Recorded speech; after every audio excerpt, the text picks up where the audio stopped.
Call the meeting to order of the Newman City Council and Redevelopment Agency of March 27, 2007. Please stand for the pledge and the invocation. I pledge allegiance to the flag of the United States of America and to the republic for which it stands, one nation, under God, indivisible, with liberty and justice for all. Please join me in prayer. Dear Lord, give us guidance tonight, give us strength, give us wisdom. Thank you, amen. Amen.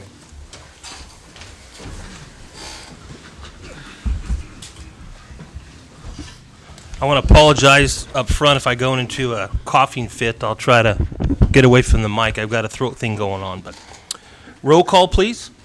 Councilmember Caden? Present. Councilmember Kelly? Here. Councilmember Krinklau? Present. Mayor Pro Tem Martina? Present. Mayor Fantasia? Present. Declarations of a conflict of interest. We have any this evening. Items from the public, non-agenda items. If anybody has anything they'd like to bring before us that is not on the posted agenda, now would be the time. Seeing no one, agenda items, when the item comes before us, you'd like to comment, please come to the podium, state your name and address, and try to keep your comments to under 3 minutes. Item 7, we have a presentation by Supervisor DeMartini this evening regarding the Westside Healthcare Task Force and request to appoint 2 members to the task force. Supervisor, nice to see you. It's always nice to be in Newman. Good evening, Mayor Fantasia, council members. I'm Jim DeMartini, County Supervisor for the West Side. And today I'm going to give you a presentation on what we might be able to do with healthcare on the West Side, assuming we all work together towards it. We have on the West Side 2 healthcare districts, Del Puerto Healthcare District and the West Side. And there are 3 cities that are of concern in this area that we're trying to put together into a task force to decide what might be done to improve healthcare on the West Side, with what facilities can be built, what kind of financial plan it would take to build them, and then the business plan. And I want to put a heavy emphasis on the business plan because we have to have that to make it work. So these are the players in there, the healthcare districts in the cities of Patterson, Newman, and Gustine. And we have census tract identifiers. And I'll get into specifics of this. This is the statistical analysis that we use to come up with the figures that I'm going to be using tonight. As you can see, the population of Newman, Patterson, Gustine, and the unincorporated areas from 1990 to 2006, the latest figures that are available, amounts to about 44,000 people. That's a pretty significant amount of people in this district for an area that has virtually very little health care at all, nothing open at night, and no ancillary services really available. I would also like to point out that if you look at the unincorporated area on the west side, that really hasn't grown at all, and it's mostly because of the county's policy that we do not direct residential growth to unincorporated areas. But if you look at, for instance, Newman, as we're here tonight, they went from about 4,100 16 years ago to 10,100 today. So this is a growing area of the county, probably one of the fastest, if not the fastest, area of anywhere in the county that's growing. I know the Modesto city is pretty flat. So the west side has grown a lot, but the healthcare really hasn't kept up with the population. Just some statistics on what the households look like that we've been able to compile. We have the people that are over 65 households. There's 2,300 households that have at least one person that's over the age of 65. And in a different part of statistical analysis we did that 2 out of every 10 West Side residents are over the age of 50. Being over the age of 50 myself, I know that's at the time when you start needing a doctor more often than when you're in your 20s, that's for sure. But we're really very underserved in this area. As you look at the ambulance times that it takes to get into Turlock, from here you can see that Newman is 33 minutes. Gustine, which we'll be going to next month, 36 minutes. These are very long drive times in an ambulance to get to a hospital in an emergency situation. I would say this is, unless you live in Knights Ferry, I think this is probably about the longest haul you can get to a hospital. So we can cut these times down by a fraction if we had something on the west side that we could build. See, Gustine is 36 minutes, and by the way, these are under ideal conditions too. Well, if it's foggy or raining, it's going to be a little bit longer. The solution would be to put together a task force to come up with a plan for health care. That's why I'm here tonight. I'm asking the City Council to appoint 2 members to the task force to identify the problems, come up with a plan, and then a way to finance it, and then a business plan. This isn't going to be a quick solution to this. It's going to take a lot of meetings and going to take a lot of work in order to get this done. But the healthcare districts of Del Puerto by itself, or West Side healthcare districts by itself, is not able to do this. Neither the cities of Patterson by itself, or Newman or Gustine separately, is not able to do this.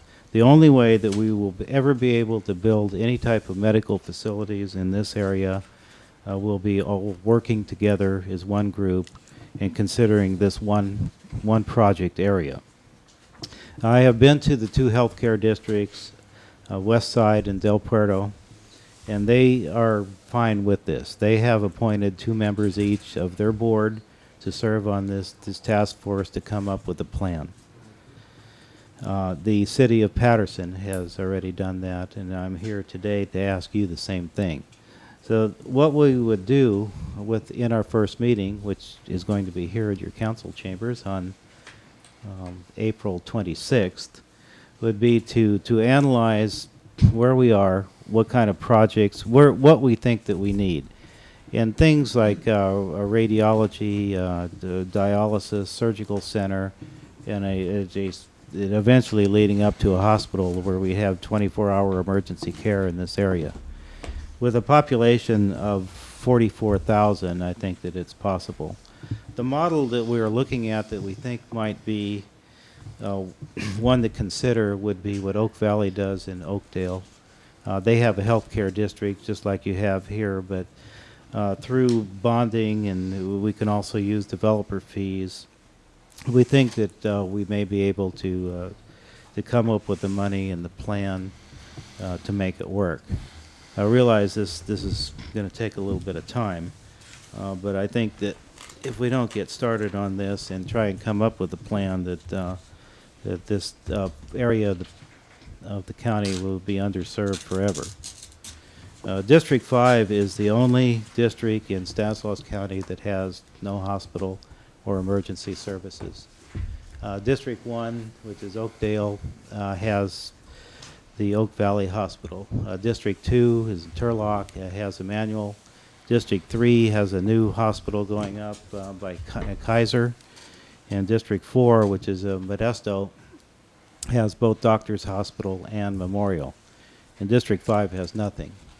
We have 2 closed hospitals is what we have. And there were 2 hospitals in this area at one time when the population was a fraction of what it is today. So we have to go sit down together and see what we can do if we all work together. But I want to stress that we all have to work together because individual cities and healthcare districts by themselves are just not big enough to get something like this done. And so going out to the healthcare districts, I did not propose that we combine the 2 districts together, but proposed a joint powers agreement between Del Puerto Healthcare District and the West Side Healthcare District. They would each keep their own ambulance service. I think, perhaps down the line it might look at combining them, but certainly not at this time. There is no interest in the healthcare districts to do that.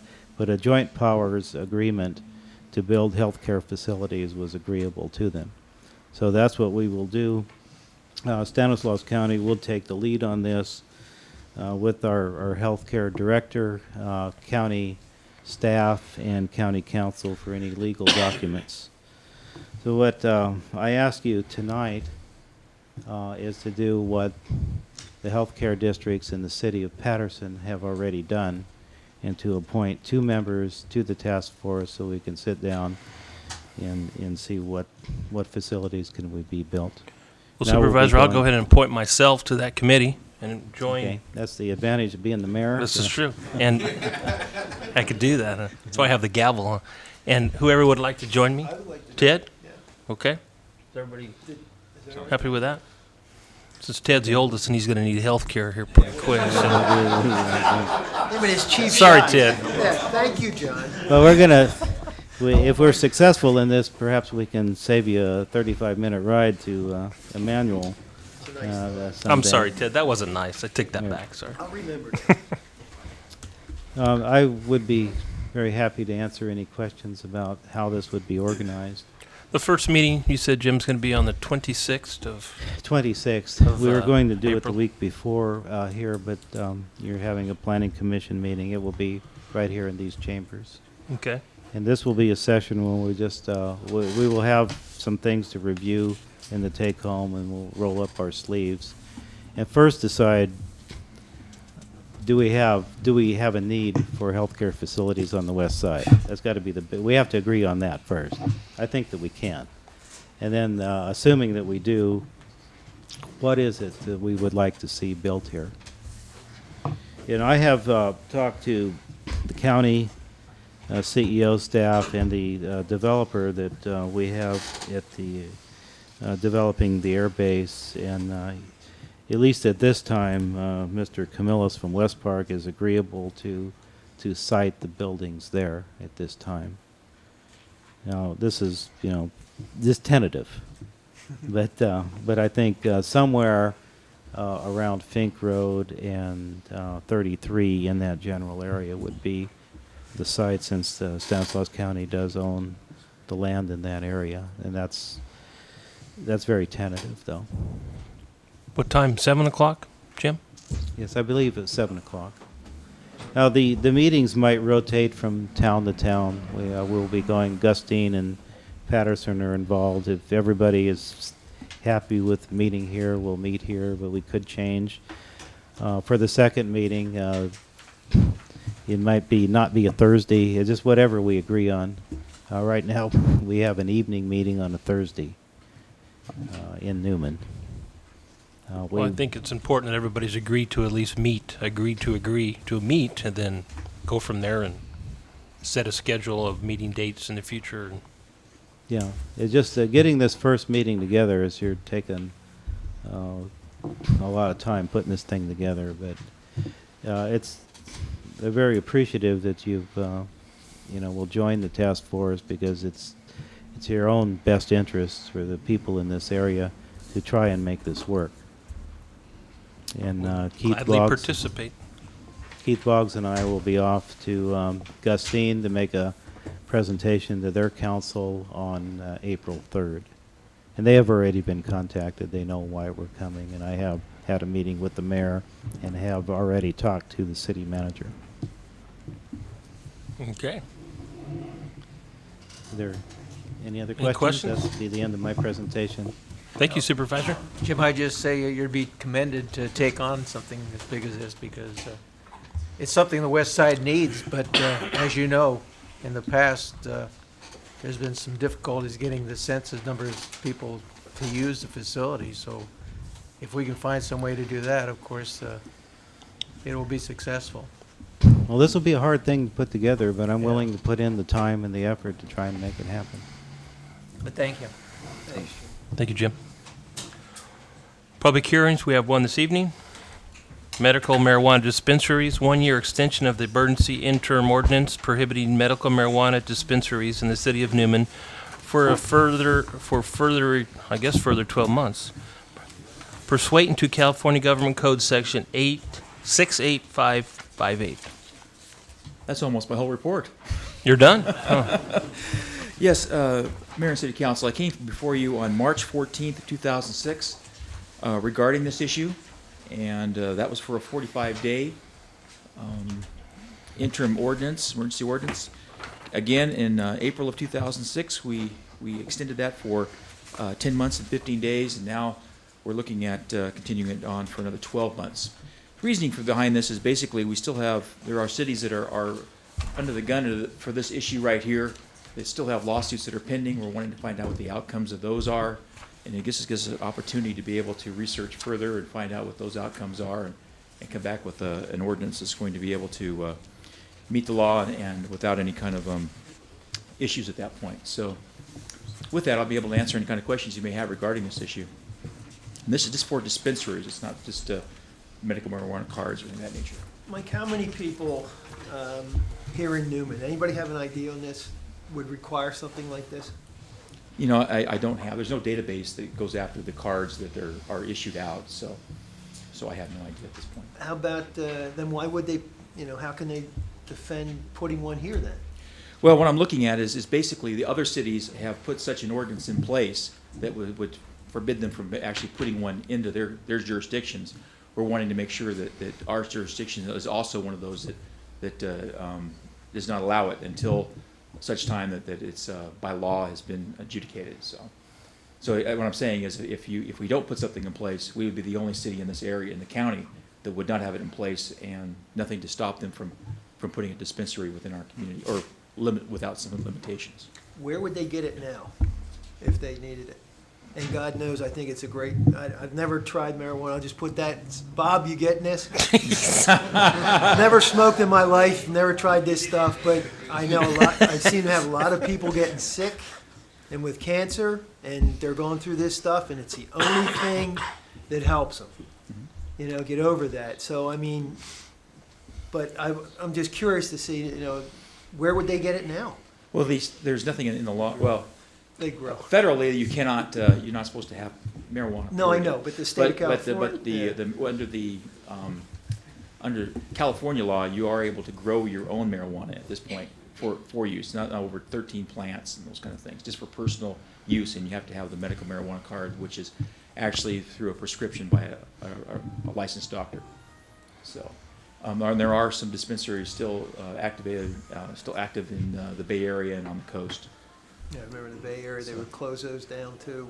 You'd always read about that in Mercury. But I'm just curious, it's not, I'm with you. I don't know if I want one here either. Okay. Well, But- all this does No, is I it's just know, a temporary yeah. measure until we find out more about this issue. And they've had problems, I guess, with it in the jurisdictions, the different towns that Example would be have like it. Modesto, who's actually, they don't have it where they're just limiting where it could possibly go as a zoning issue. They're just forbidding it, period. Period. Yes. So, That raises other legal issues, so this is kind of the middle ground to keep us right. From getting bit. Okay, thanks, So- Mike. Further questions for the chief? Thank you, chief. Thank you. If not, this is a public hearing. I will open the public hearing. Would anybody like to comment on this matter? Seeing no one, I will close the public hearing and ask for some direction from the council.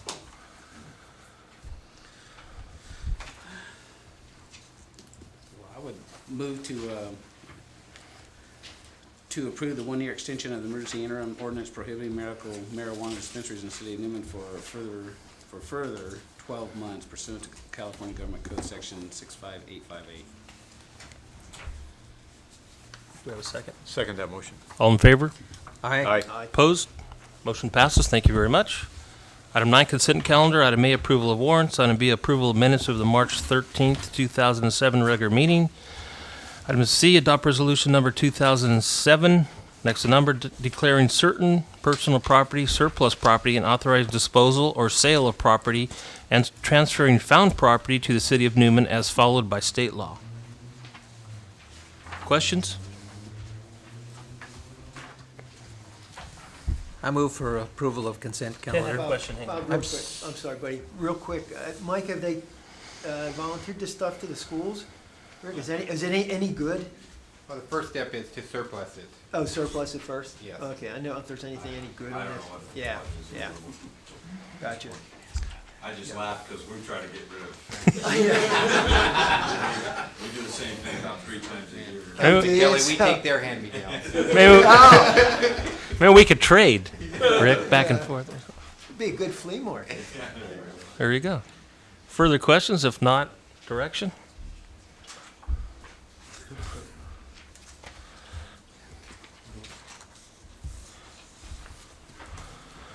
I so move for approval of the consent calendar. Second that motion. All in favor? Aye. Aye. Aye. Motion passes. Thank you very much. Item T under regular business. I8, adopt resolution certifying the Newman 2030 General Plan 2007, next to number. Certify its final environmental impact report, adopt findings related to significant impacts, alternatives, and statement of overriding considerations, and adopt the Newman 2030 General Plan.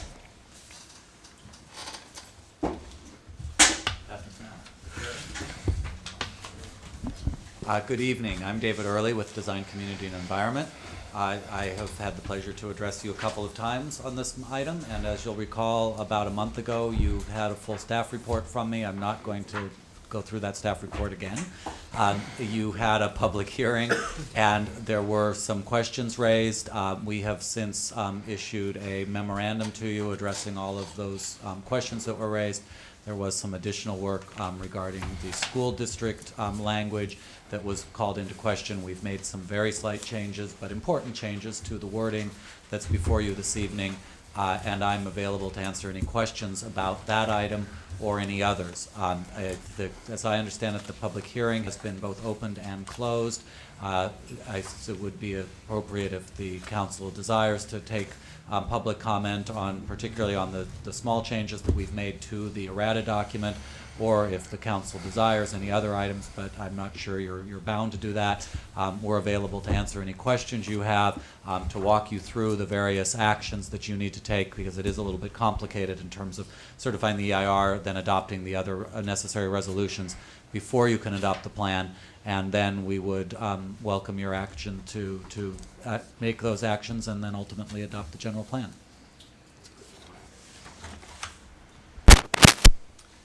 Up on the screen, you have the wording that we have changed.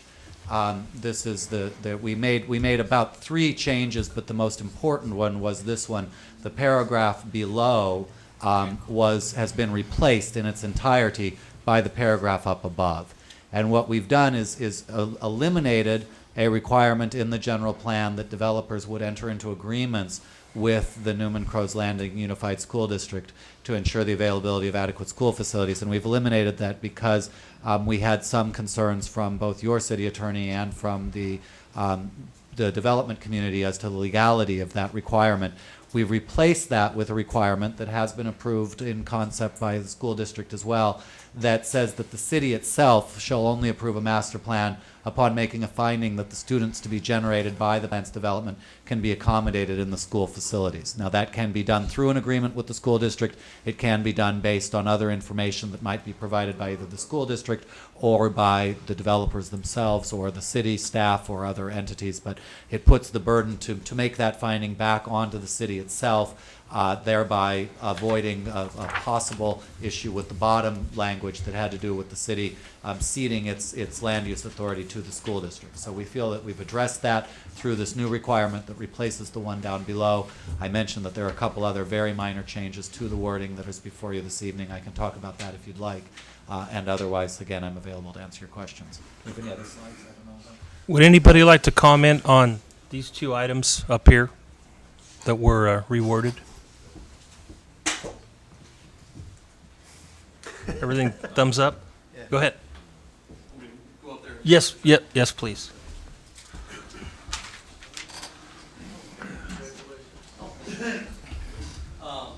Honestly, I've been out for a couple of weeks, so this is the first time I've taken a look at this specific language. I was under the impression that we were going to be adopting previous language that the school district and the BIA had an opportunity to take a look at. At first glance at this, it doesn't look too bad. Talking to the mic, please. At first glance, it doesn't look too bad, but I think the only thing that I would add to that, or at least suggest, is that this proposal would be accommodating current state law. And I don't see any sort of statement within that. I mean, theoretically speaking, yes, the city, by making a finding that students be generated by a new plan's development could be accommodating existing planned school facilities of the Newman Crows Landing School District, potentially there could be a conflict with existing current state law in the current statute of how school facilities are financed.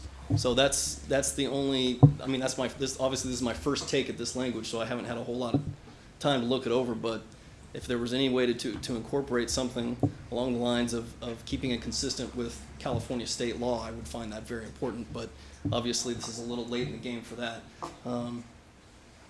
I think at some point in the future, if you could see the potential for the city to come under a challenge regarding a developer, if a developer were to come into the city of Newman and look to begin this process, I would think that the city is somewhat opening themselves up for some sort of litigation if that were to be the case. Like I said, that's sort of looking out in the future quite a bit, but that would be my 2 cents on the matter. Thank you. Comments on his comment, or? Well, I must say that he's doing an excellent job of representing his agency if he really has just seen this wording right now, because you do actually have a letter from his employer as well that suggests exactly the same change that he suggests off the top of his head. So, excellent work.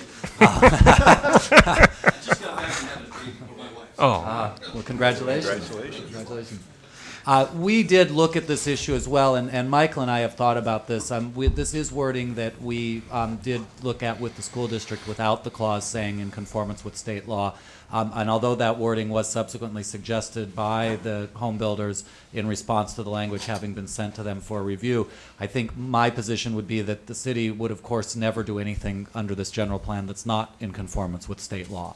And so rather than add the clause in conformance with state law to every policy in the plan, it seemed to us that it just sort of goes without saying that the city is going to act in conformance with state law, and it didn't seem necessary or even appropriate to put it here. It sort of calls into question whether the other policies in the plan are going to be implemented in conformance with state law. My main concern would be no fuel in the fire to the lawyers. That would be my thing. If everyone's happy with that, then I'm happy with that. Any comments on these 2 things from the council? I think that the language addresses the need. It satisfies the district, satisfies the city. I like the particular change myself, and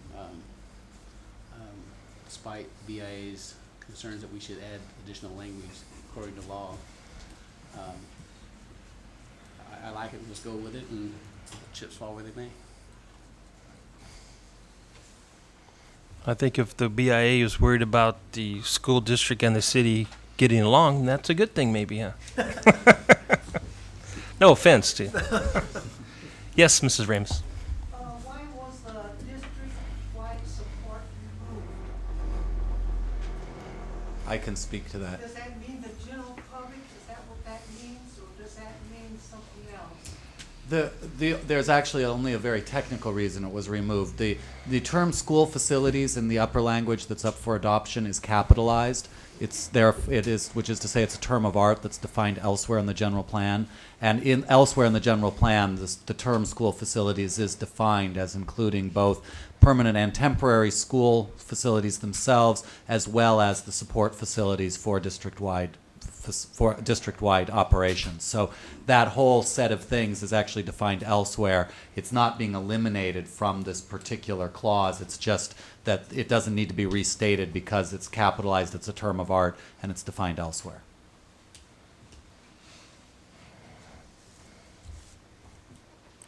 Do we have another slide, or?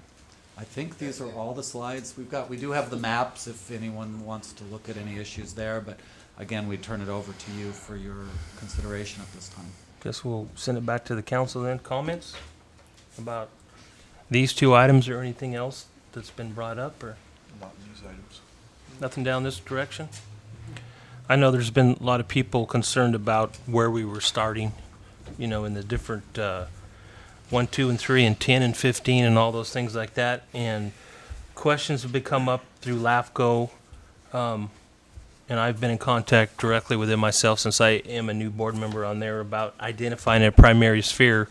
And that is just a procedural thing that they assured me that we have to do that at this time. But since we're not annexing anything right now, we can come back at our pleasure when we are ready to annex anything and change it up and start where we want. Am I saying that properly, Michael? And not have to amend the general plan. That's my understanding. Because we are not annexing anything right now before LAFCO. We are just, this is our general plan. We just want it approved, and then whenever we do come back, whenever we're ready to annex something, then that's when we'll go to LAFCO with our reasons why and where and what we want to do. David? Yeah, I guess I would just, for the record, correct that slightly, that you would, I believe, if you wanted to annex land that's not in your primary sphere in advance, that you yourselves have dictated in your general plan, and you wanted to do that prior to having annexed the entire primary sphere that you did demarcate in your general plan, I think you would have to do a minor general plan amendment to make that change. However, you could do it as a single action at the same time that you go to approve the master plan in question in that area that's outside the primary sphere. It would fall under the same environmental review. It would fall under the same set of actions that the council would take. So it could be done seamlessly. You are allowed to amend your general plan 4 times in any given year. And given that this is a brand new general plan, I don't think you're going to be needing to use those amendments for a lot of other things. So I wouldn't worry about it. But I think from a technical perspective, I would want the record to show that if you wanted to annex land that's different from what this general plan shows as the primary sphere, it would require a general plan amendment concurrent with the processing of that master plan. In other words, I would go in the same time as the annexation. Right. Yeah. It would all happen at once. It would not slow the process down any. Right. It would not require any other action other than your decision that you wanted to do it. And thank you for that. You explained it better than me. I certainly didn't mean to. That's why you get paid the big bucks. Huh? Other questions? Are you opening this for comment at this time, Mr. Yes. Mayor? Mm-hmm. Okay. First of all, I'd like to thank Dave Worley and his staff for doing an excellent job. I'd like to thank the developers for participating in this general plan. They showed us their concepts, and I thought that was very important. I'd like to thank the steering committee who took a lot of their time to do this, the staff, and most of all, the public who had their input in it. It's a very good general plan. The only problem that I have with it, and it's based on the old general plan in part, that the city originally wanted to keep things concentrically so that no area grew too far out towards one area or the other. We also have some differences as far as the closeness to the schools, to the downtown, possibly the new aquatic center. And by designating certain areas to start in, I think we're going to lose this. So when it comes time to make a proposal, I have a couple of amendments that I would like to at least bring up. And instead of developing area 1 and 2 to start with, and I realize that LAFCO says we can change this at any point in time, but I'd like from the get-go to change it. I'd like area 1, area 5, and area 8. That's an area in each part of the city, and it really allows us then to say, well, we might develop up there, we might develop to the west, we might develop to the south. So based on those reasons, that's my decision for specifying those areas as far as for first development. Thank you, Mr. Mayor. Thank you, Mike. Comments to Mike's comment? Or any other comments?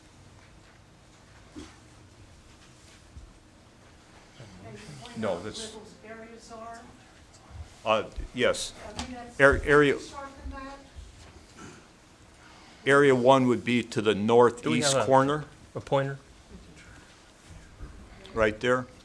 Area 5 would be due west, and area 8 would be in the south portion of the city.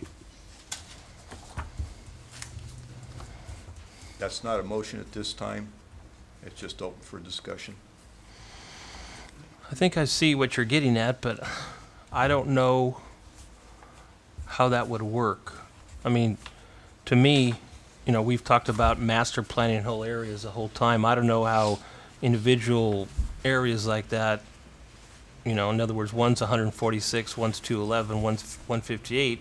Sounds like a lot, but I don't know if that would be enough to develop one whole area at a time. I mean, I don't know. You know, how all the infrastructure would work and all that. That's would be my main concern.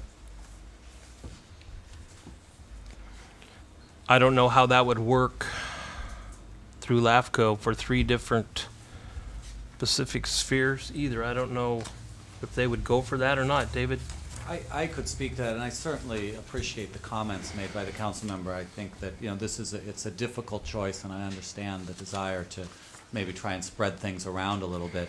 I guess I would respond to it in a couple ways. The first, I think the mayor has mentioned, is that I'm not sure that the LAFCO, and I think, you know, it's certainly something you can present to the LAFCO, but I'm not sure that the LAFCO, following state law, would agree that that pattern of development is the orderly growth that LAFCO by law is required to adopt for each city as it grows. I think an argument, at least on its face, could be made that having it the way the general plan shows today, which is essentially areas 1, 2, and 3 next to each other, is more orderly than 3 on 3 different sides of the city.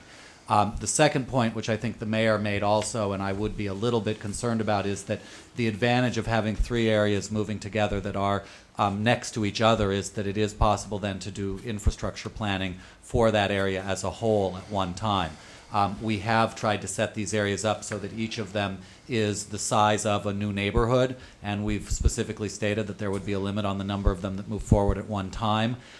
So I actually don't think there's a problem with having 3 of this size. I think 1, 5, and 8, it's about the same amount of acres as 1, 2, and 3. So I don't think there's a problem there.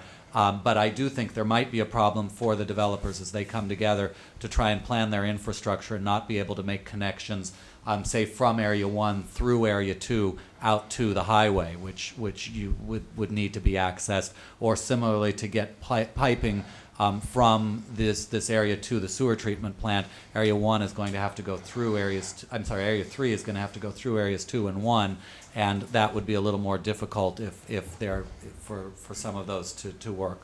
So those are some of the concerns I would have. The only other thing I would mention is I would be somewhat concerned as to whether or not this set of changes could be made tonight without additional public noticing. I think that, you know, we have circulated an EIR.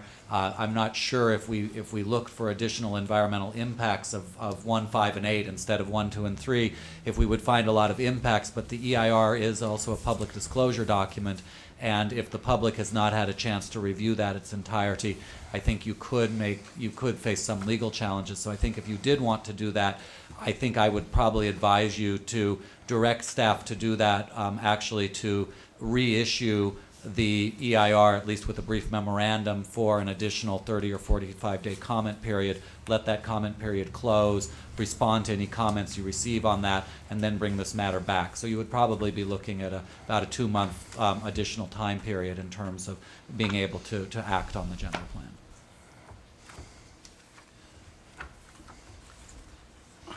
If that's the case, David, then how about if we go to Area 4 and Area 5, which is a combined area of 450 acres, and start in that area? You talk about infrastructure, that's a big block.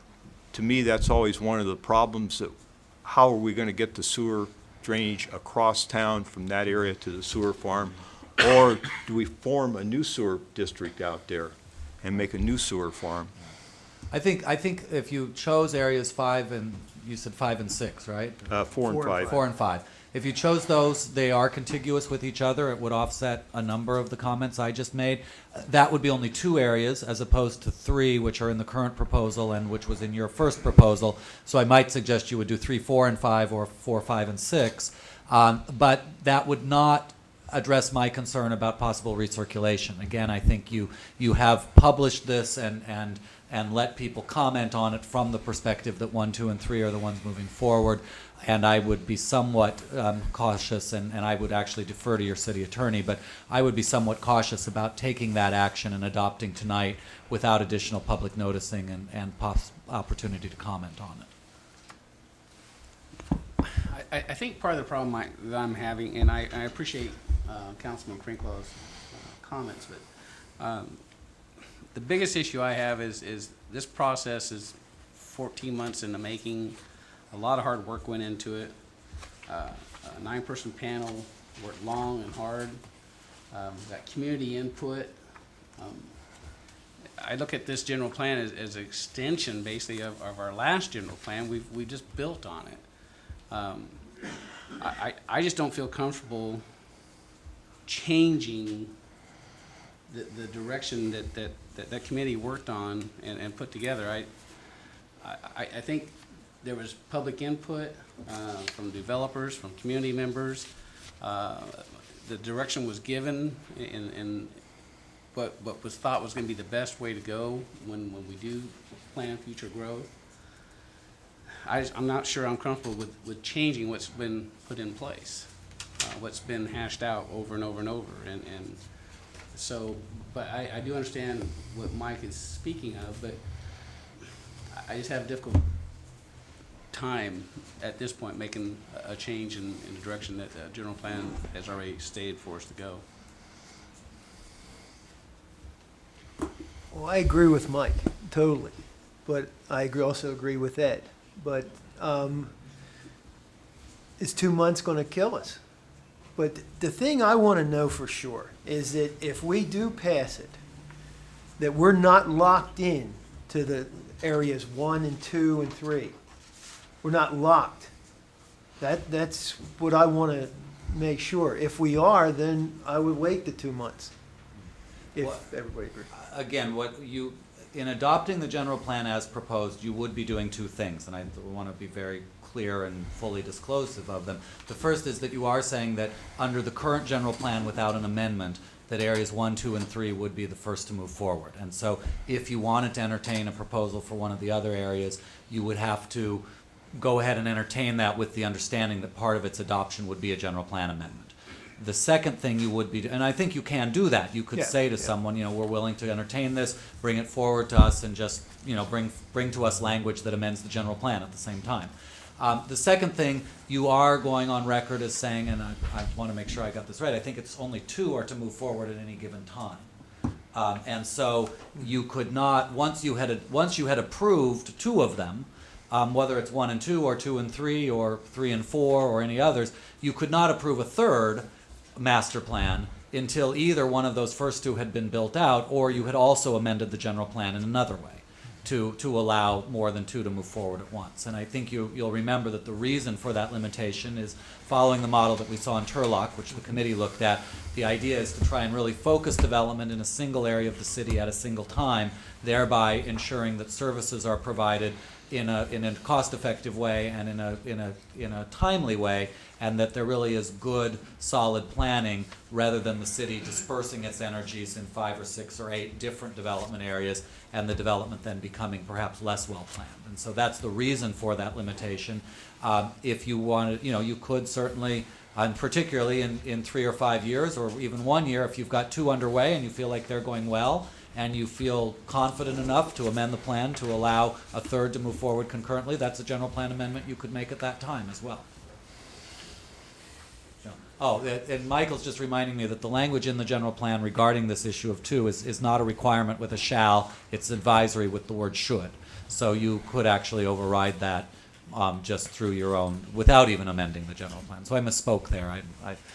You could adopt a third one just with making findings that you've considered that general plan policy and found reasons to not follow it. What's involved in an amendment of a general plan, cost-wise and time-wise?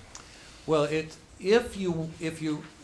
I'd like to focus on the scenario I think we're talking about, in which, say, Area 4 or 5 came forward with a master plan as part of as a larger application for a master plan and an amendment at the same time. I would argue that the cost to make that amendment is virtually nil, because you're going to be doing it within the context of an environmental impact report and a public review process and ultimately an approval process that's already quite involved just to review and ultimately adopt that master plan. At that point, the amendment of the general plan is really a side issue and can be done within the same set of approvals at really no additional cost whatsoever.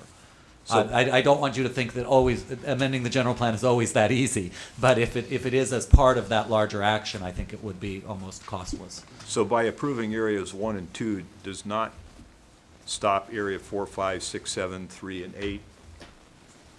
3, 4, 5, 6, 7, and 8, let's put them properly, from coming to us and saying, we want to develop, we want to go, we're ready. Yeah, I think the only difference I would argue would be that you are adopting this as policy tonight, and that if one of those other areas came forward, they would need to actually ask your permission to prepare and present a master plan, because it's actually not in keeping with the general plan document as adopted for you to consider that. So and Michael, you should jump in here, but I think the additional step that would be created is that before, certainly if I were the owner of one of those areas, before I went to all the expense of preparing and submitting to you a master plan, I would want to know in general if you're willing to consider it. So we are restricting ourselves. You are to that degree restricting Yeah. yourselves, yes. So the wording here that says, no more than 2 neighborhood master plan sub-areas should be developed concurrently.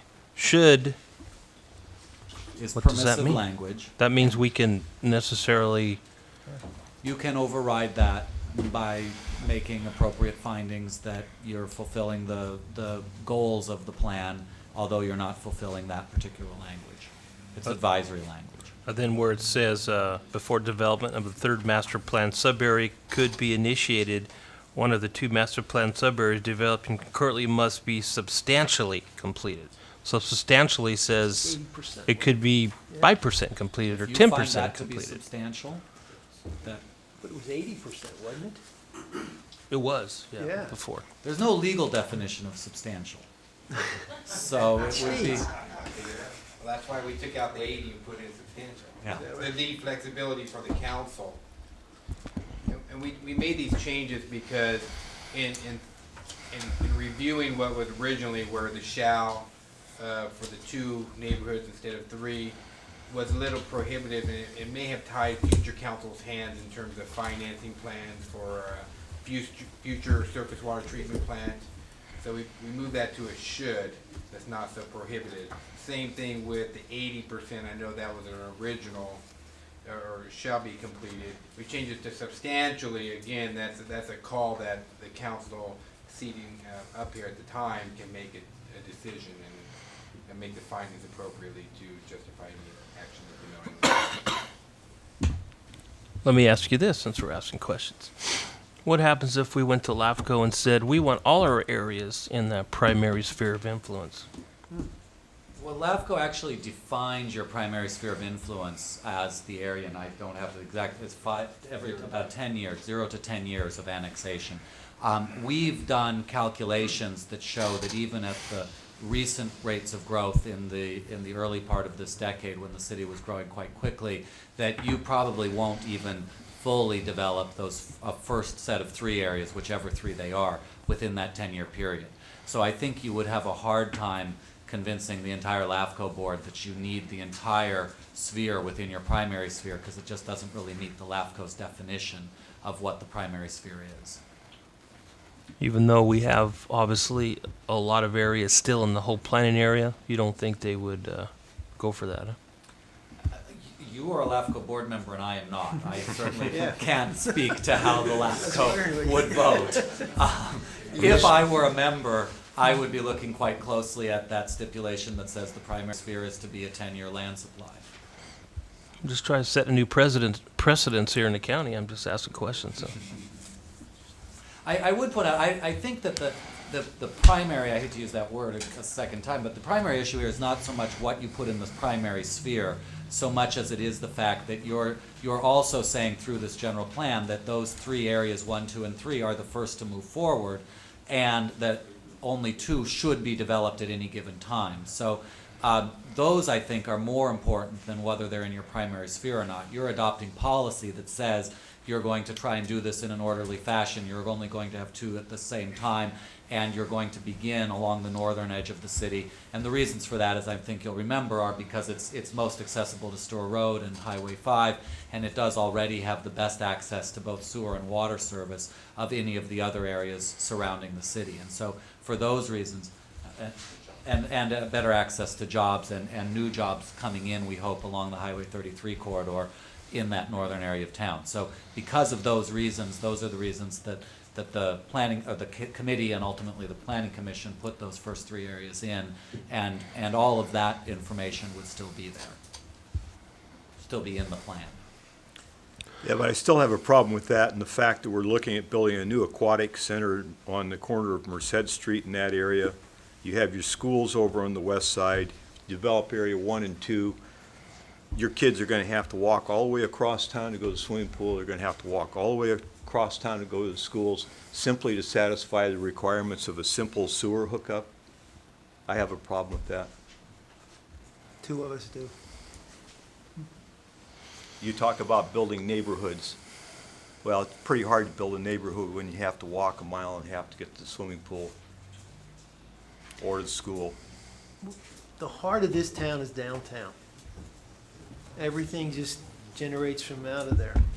And now all of a sudden we're putting this area up here that all those kids, every time I hear this 5 and 33 and all that, Store Road, that I just picture kids walking near trucks. Big trucks coming, you know what I'm talking, David, and I just, I know those roads and all that, and it scares me. We've been fortunate for now, and it just scares me. So it doesn't make sense to me. I'll just shut up. So, say we decide to go back to the drawing board on areas. You mentioned we're going to have to go out for a new EIR. I would certainly not say you're going to do a new EIR. I think that, and again, I defer to the city attorney, but I think you would need to at least, I think you want us to do some brief analysis and make sure that what I'm saying off the top of my head is true, which is I don't think we find significantly different impacts. I think you'd need to publish a redefinition of the project as including areas 4, 5, and 6 as your primary sphere and not 1, 2, and 3. A statement that the overall impacts are the same as foreseen in the current EIR. That would need to be republished and recirculated. It's a 30 or 45-day review period, probably 45 in this case because it probably is of interest to some statewide agencies, which is the test there.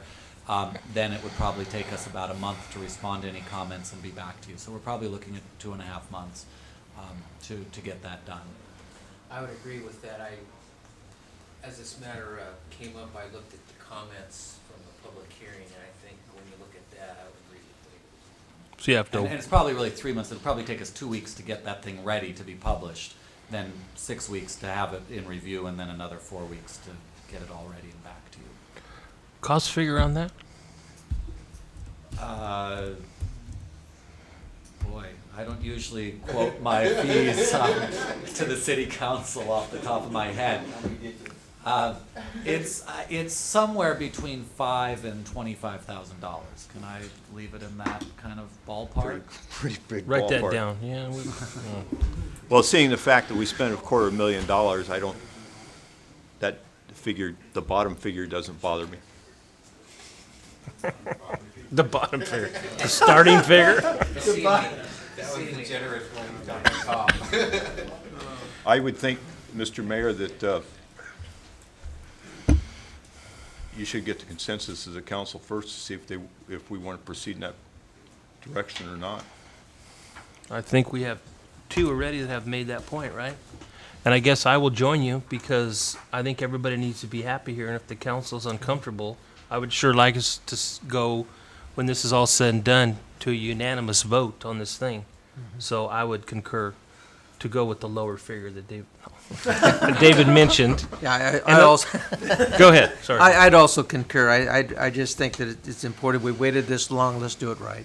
So, that's my opinion. I think we'll want some specific direction then on the. Can What- we confer real quick? Okay, yeah. Mrs. Ramus? Yeah, please, Mrs. Ramus, yeah. Otherwise, Mr. Naveau will be yelling at me again, and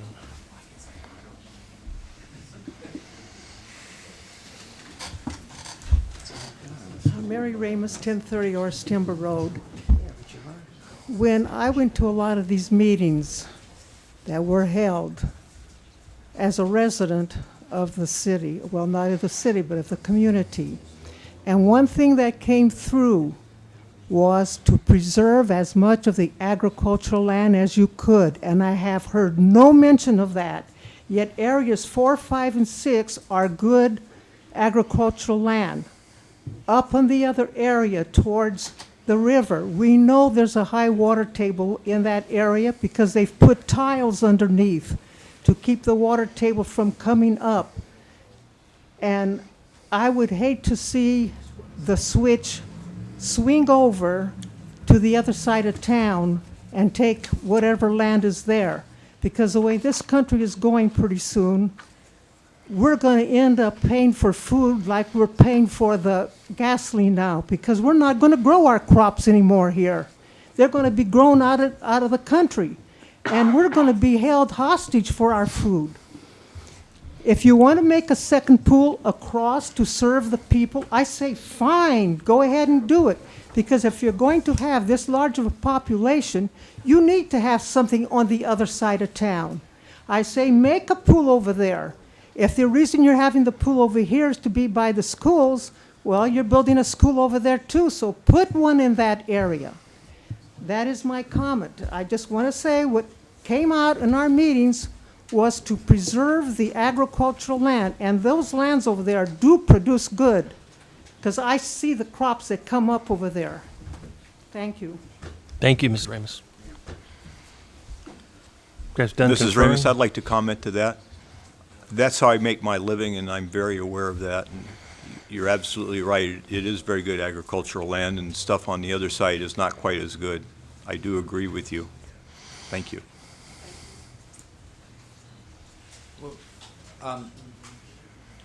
Mr. Hallen and Michael and I have been conferring. I think I have a little bit of a concern about actually getting direction from you tonight to make this change.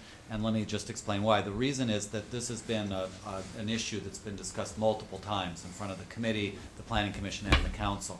I think that whatever, if you direct us tonight to change that in any way, to 4, 5, and 6, 3, 4, and 5, 1, 5, and 8, whatever numbers you would choose, I'm guessing that there are folks in the audience and others who might have concerns about that also. And it's not something that was noticed or agendized tonight as a specific item that would be considered. And I think that whatever decision you were to make tonight, you're likely to get some phone calls starting as early as tomorrow morning asking you if that's really the decision you meant to make. And so I think if we're going to do this, and if we're going to slow down the process and wait 2.5 or 3 months, it might actually be advisable to schedule first a workshop where you can hear from all members of the public, hear staff's issues, make sure that you understand some of the pros and cons of the various areas, and then plan to give us guidance at the close of that workshop, which could be, a week, 2 weeks from now. Then you would give us that guidance, and then we go through the process of republishing and taking that extra time. I know that adds another 2 weeks to the process instead of what was maybe 2 months, it's now 3.5. But I think if you're going to do this at all, I think spending that extra 2 weeks is probably a good thing, because it would allow you to create some certainty for yourselves rather than giving us guidance right away. Now, if 3 or 4 of you feel very clear, you thought about this, and you're sure you're going to go with 4, 5, and 6, you can just direct us on that this evening. But I'm guessing that once we republish that, you're going to get comments from people who have issues there too, and you're going to want to make sure that you have a chance to consider those also. Mr. Mayor, I'd just like to go on record. I'm not in concurrence. I believe that we should move forward. I think this plan has been hammered out. The public has input 15 months in the making. And I'm not comfortable. I do understand the suggestion. However, I think that input has been heard. The committee worked long and hard. Everybody had a chance to voice their opinions. The committee also took all that in consideration when they gave direction and when the general plan was put together. So I'll just go on record and say I'm not in concurrence, and I would support moving forward with our general plan as is. Bob, did you say one way or another? Or? Yeah, I did. I forgot, sorry. Oh, you're getting old. It's the ears plugged up on the side. I concur with Mike. Okay. And I had concurred also. Yes. How about if we just, what could we do here to, I know what you're saying, because the public is going to feel like we did something without notifying them. I mean, if we had to wait 2 weeks, obviously the paper's here, so they're going to know what we're talking about. How about if we got an analysis on if we approved it as is and going back and changing the areas, an analysis, both sides, cost obviously, what could happen, and make the public more aware and put this on our agenda for the next meeting, and then make a decision if we want to adopt it as per written or research into changing the areas. Well, you know, it gives me the idea, and this may seem quite unconventional, but you could, I believe, if bear with me here, you could actually adopt the general plan this evening as drafted and immediately direct staff to begin an analysis of a potential amendment process to consider ways to address the concern that's been brought up this evening, either by changing those areas or changing the rules to allow more than 3 to move forward at one time. You could then, that would allow some property owners to begin their work right away. You could have a study session in a couple weeks to look at various options and then begin a process that I think would still get resolved in that same 3 to 3.5 months to come up with some amendment that is appropriate to address the concerns coming here this evening. In your professional opinion, how would that look to LAFCO? If we proved it, then the next minute we're wanting to amend it. I think you would probably direct staff to hold off on approaching LAFCO until you process that amendment. Yeah. You also, we have to, before we can go to LAFCO, we have to go to have annexation policies. We have to do a full municipal services review that our office has underway already for you. So there are other steps that have to come anyway. So I think you delay some of that in order to let this amendment process catch up. Michael, how do you feel about that? Well, I'd hate to see it, I think Councilmember Caton was correct. We've been working on this 2 full years.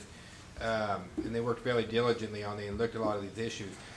From the planner's perspective, let's say you throw in 4, 5, and 6 and take out 1, 2, and 3, you're absolutely creating no jobs.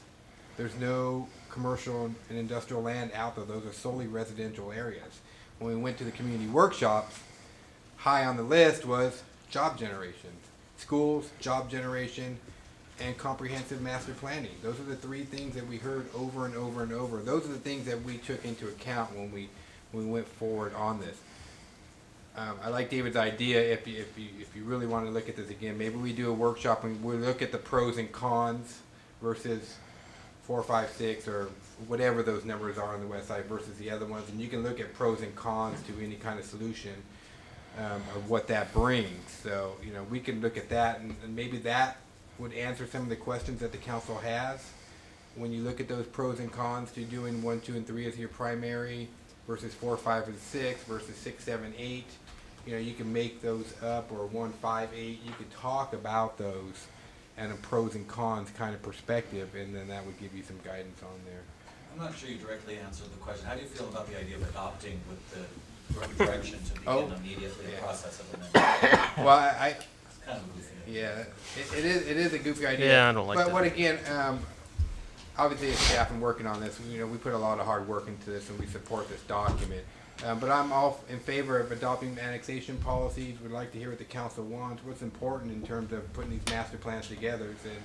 And, if we had to do a general plan amendment and you wanted to allow, 7 to go forward first, it's not a big issue that we could go forward. The general plan amendment's all part of that. So I would say we go forward with the way as it is, and then if you want to direct staff to prepare general plan amendment policies and those types of things, or how the how the master plans get to you, we could work on that too. I think part of the issues I have is the fact that that committee was pretty diverse, from all spectrums, and this city has spent a lot of money, and utilized a lot of time to come up with a workable plan. It kind of brings to mind, that we have committees or commissions, whether it be Parks, Recreation, Planning, Architectural Reviews. We have these people in place to look at these issues, and this planning, or the General Plan Committee, and I've talked a lot lately to some steering committee members, trying to get some input, some feeling, because this is such an important issue.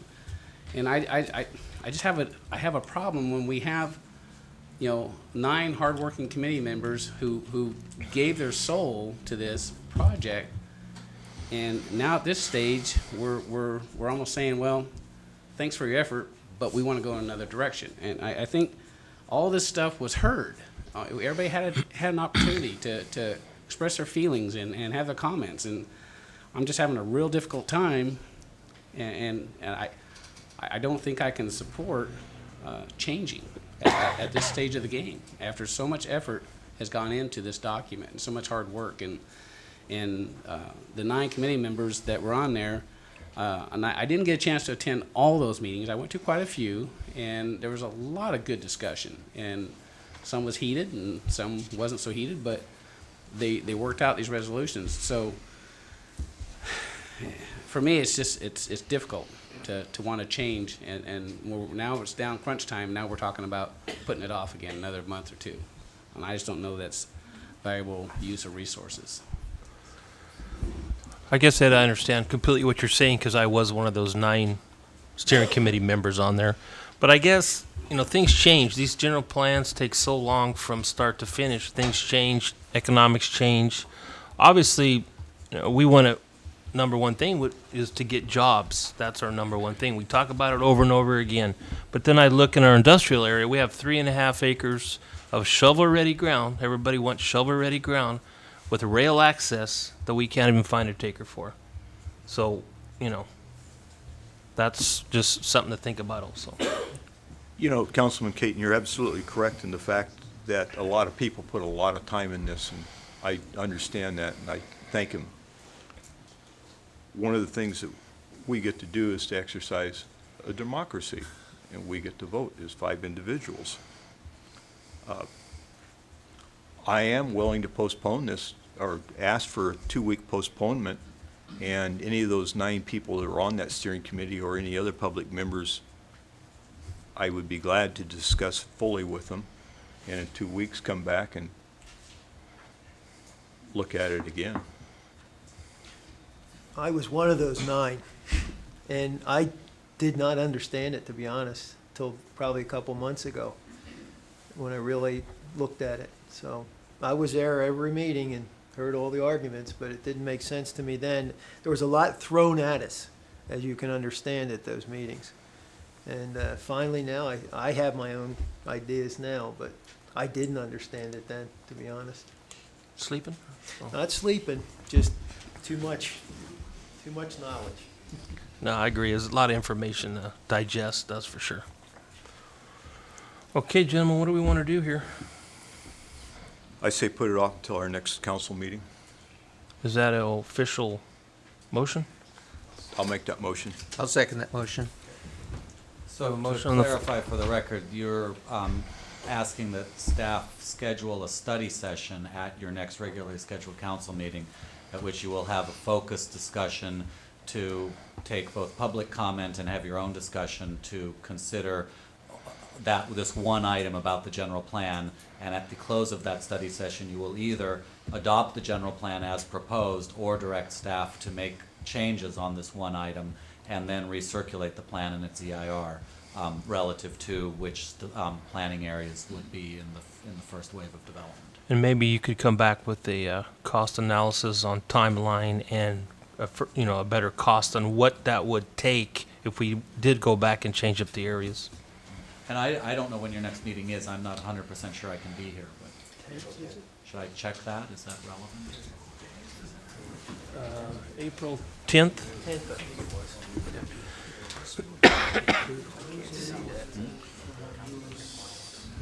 Mike, would that, No, those because- statements, would that be okay to your motion or not? What's that?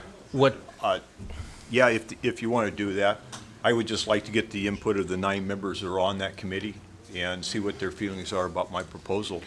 If I'm all wet, you know, what would we I'll think? say I'm all wet. What would you think to starting the meeting like at 6 o'clock with our study session? And obviously invite all the members that were on the committee? There's one member who won't be present, obviously. Obviously, yes. Oh, that's right, we Actually, had two one that members. moved out of the area also, yeah. Yeah. I actually, just so you know, I am available that evening, but I have a commitment in San Francisco till about 4 o'clock, so I'm not sure I could be here at 6, given traffic. 6:30? Maybe you could fly your Drive fast. corporate jet to Newman There's International. a lot of traffic at that hour between San Francisco and here, so. For the expedience of it, I think a one-on-one, at least to satisfy myself with those individuals, would be better than an open forum. Lawyer comments on that? Well, that's why I asked you to clarify that's what Councilmember Crinklaw wanted. I think what Mr. Early's proposed might come later depending on the input that you receive, if I understand. Your So, in other words, you're saying, Tom, that it would be okay to, what, Just obviously every, continue the item generally. okay. You can get the input you wanted from the steering committee members, From, between now and then. and then at that meeting, see which direction. I guess I think part of what to me would be important, and again, I defer to the attorney, would be though to let the public know that there is at least a possibility that there will be a council discussion, and if there's going to be a council discussion, an opportunity for comment on the advantages of the various areas having, being within the primary Sure, sphere. So officially that people- posted and all that stuff, People so are, everybody- it's posted and people are able to comment. Sure. Is that? Yeah, and that would happen, you would have to, if you're going to make changes, you would have to have another meeting. Right, you'd have to do that again after Right. after the document has been published. But I think what I'm trying to do is avoid getting to this place again 2 months from now and having another group of people stand up and saying, we don't like that either, and then really being between a rock and a hard place. You know, there's a joke in the construction industry that applies to planning also, that a project like this has the first 90% and the second 90%. And I definitely, I think we're in that second 90% right now, and we need to make sure we find a way to get this across the finish line so that you really can come to a place, whether it's in 2 weeks or 3 months, where you can feel comfortable adopting something. Is that okay with your motion, Mike, or? Also, just if there's any information that the council would like staff to bring up for them, please let us know so we can have that information available to you at your next meeting or as soon as possible. So if there's anything on your mind, if there's something that staff that you feel hasn't provided you in terms of clarity or data, please request that from us, and we'll make sure that we get that to you as soon as possible. So there's, yes, Mrs. Ramos. Well, I say if you're going to do that, then you better notify every landowner that falls in that area, because the people that are on these committees are not the general public. They're usually businessmen or people that can line their pockets. So it's Line their pockets. But that's about the way I can put it. I mean, on those open meetings, we had a lot of people out in the public that were not with an investment in it. And we said our piece. We said to keep your farmland as long as you could, and yes, go for jobs. That residential, we already have a lot of residential. People are going over the hill to work. And I say, if you need to, put a swimming pool on the other side. Give those people over there some things where their kids can play, because they should have something set over there. I did say even once before, maybe you even need a fire department and a police department over there. That comes with expansion of a city. It isn't just, oh, we're gonna have residential bring in the tax. Residential does not support a community. It's actually a drain on a community. Yes, you're absolutely right. Mayor, may I clarify what I perceive to going to take place is this item will be continued for 2 weeks, at which time various members of the council will confer with the General Plan Steering Committee members at their leisure and inquire with them about the process or whatever else they have to discuss. And then in 2 weeks, we bring it back to this level at the next meeting, which would be April 10th. And at that time, the council will either do two things. One, adopt the general plan as submitted, or two, direct staff to implement this new change, which is going to take, in our estimation, 3 to 4 months. And as part of, if you were to take action two at that same meeting, you would have a study session and hear from members of the public before directing us as to exactly what you wanted to see included in that document. Is that okay with the maker of the motion, Mike? Yep. Sounds good. Okay, we have a motion on this and a second on the floor. All in favor? Aye. Opposed? No. Motion passes 4-1 for the record. Thank you very much. Item B, consider for approval the Stanislaus County Annual Action Plan fiscal year 07. Okay, let's take a 5-minute break. So everybody's leaving. Oh. That's true.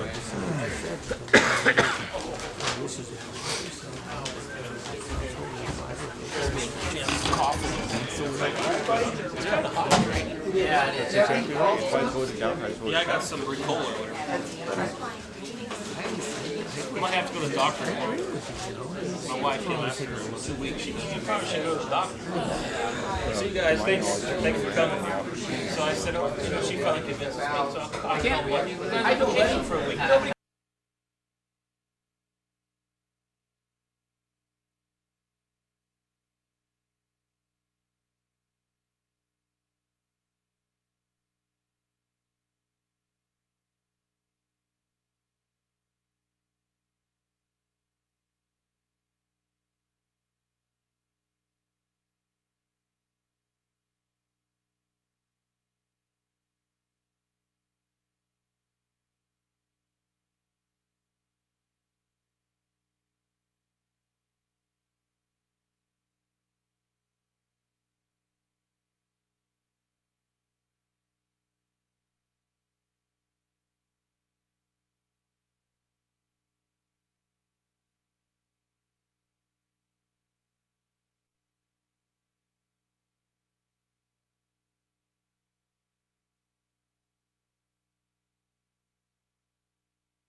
7/12?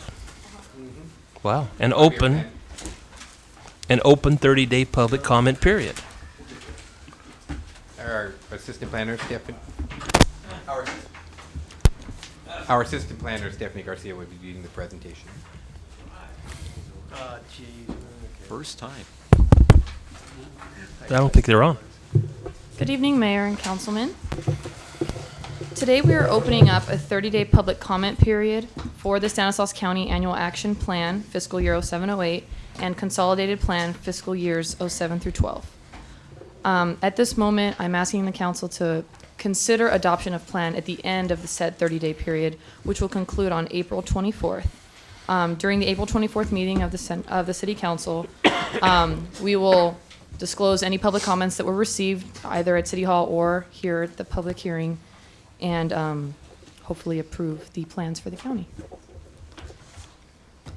The Stanislaus County is part of a 6-member CDBG consortium, and we are included in that consortium. The annual action plan has to be renewed every year. The consolidated plan is every 5 years.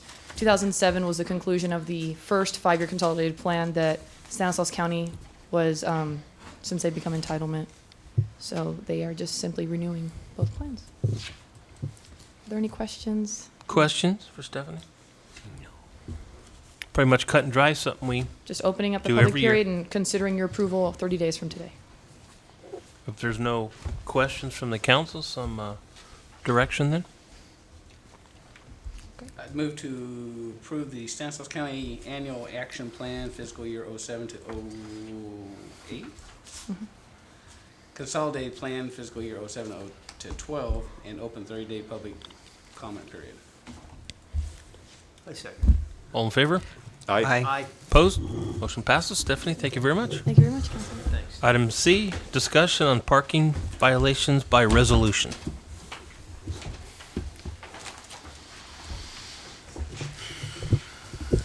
Good evening, Mayor and City Council. Tonight before you was some discussion regarding the changing the way that we handle parking, and how that's handled currently is everything is done by ordinance. We're looking at trying to make this a change to where this is done by resolution. And the reason that we're looking at making this change is, number one, is it's that parking, number one, was changed to be to be handled by by civil, was decriminalized and made into to civil violations, and we're looking at being able to handle this and making these changes much more quickly. Ordinances, as you know, have to be codified and put into the municipal code, which is updated about every 5 years and requires a public hearing. This time, this is a very time-consuming and expensive process. A resolution does not require a public hearing. Changes that are recorded and enacted immediately. So there would be a little bit more, be less time-consuming to be able to make the changes that you're wanting to see adopted out there in the field much quicker. And so what I'm looking at doing is having a public hearing, but we have to have a public hearing because it's currently everything is done by ordinance, and we'd be making a change because it would be making a change from an ordinance change to make it from an ordinance to a resolution as regards to parking. And so as you see here, we're looking at making that ordinance change. It's municipal section, chapter 5(4), and section 50, which is the parking restrictions that are enumerated, is what it's currently titled. So we're looking at developing a resolution with all the current parking, the ones that are currently in place, the ones that are being proposed, such as the ones on Sherman Parkway that we talked about last time, and also the ones over there on Hardin Road. We're also looking at ones that are currently on the books, codified, and having those listed for you to make sure that they make sense to you, and those are things that you want to keep on the books. We're also looking at ones that are currently in place, but I cannot find where they are codified in our code. So this resolution would incorporate all those. We'll get you a list before the meeting, so you can go through all those lists, make sure all those make sense. The ones that are currently in place, the ones that are in the code, and the ones that we are proposing. So you'd have one big resolution that would cover that. But what we're looking at is just the process right now of making it going from an ordinance to a resolution. And with that, I'd be able to answer kind of questions you may have regarding this change. Just explaining the process. So that much quicker than, Mike, it just, Yeah, yeah. basically, we have, because when you do it by code, number one is it's kind of cumbersome because you only change the code about every 5 years. Yeah. So, but we want to make these changes more rapidly and than what the code has to be able to have adopted. So by resolution, this makes it a much quicker and simpler process for you to be able to make those changes too. And that doesn't require public input. It- Well, Resolution. Not a public hearing. It does, Okay. a resolution, it'd be something you adopted, and that would be something that people would have comments to. Not in the context of you have to do all the noticing and Right. Gotcha. formalities of an ordinance, and then waiting 30 days. Right, and that would be for each change. Okay. And the one thing with parking is, like I said, it's decriminalized, so it's pretty much, done through our administrative processes. So, if that makes sense to you, it would be something staff would like to have in place. I agree. All right. I agree. Great.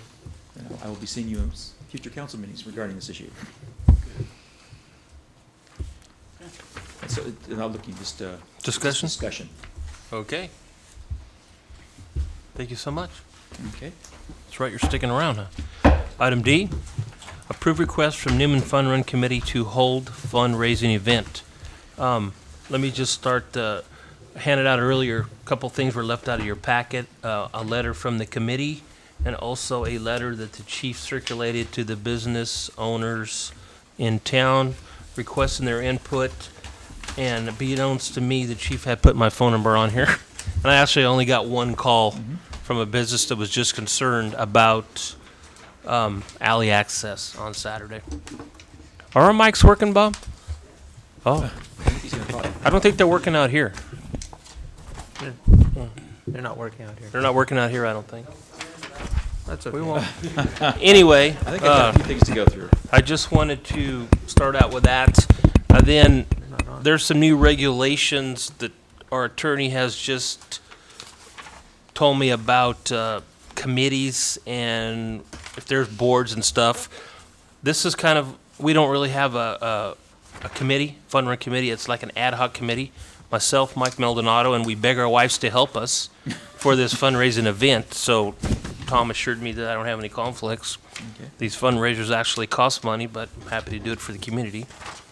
With that, Chief, quick background of where we are, and you want me to Good. talk about the date change, or? Well, why don't I just kind of go through the report a little bit, and then I'll have you make some comments on there.